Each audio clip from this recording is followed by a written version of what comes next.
નમસ્કાર, આપ જોઈ રહ્યા છો સ્પાર્ક ટુડે ન્યૂઝ. વરસાદી માહોલે પાવાગઢને હિલ સ્ટેશન બનાવી દીધું છે. લીલીછમ પ્રકૃતિ વચ્ચે ધોધોના મનમોહક દ્રશ્યો જોવા માટે સહેલાણીઓ ઉમટી પડ્યા છે. પંચમહાલ જિલ્લાના વિશ્વવિખ્યાત યાત્રાધામ અને પ્રવાસન સ્થળ પાવાગઢમાં ચોમાસાની મહેરબાની બાદ કુદરતે અદ્ભુત સૌંદર્ય પાથર્યું છે.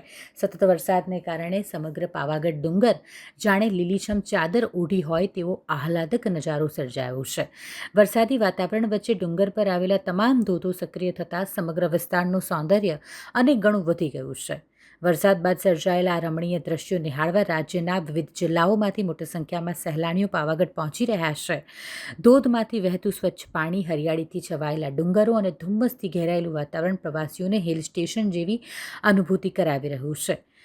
કુદરત પ્રેમીઓ માટે પાવાગઢ હાલ આકર્ષણનું મુખ્ય કેન્દ્ર બની ગયું છે. ચોમાસાની ઋતુમાં પાવાગઢ ખાતે સેલ્ફી અને વિડીયો બનાવવા માટે પણ લોકો માટે આ સ્થળ લોકપ્રિય બની ગયું છે.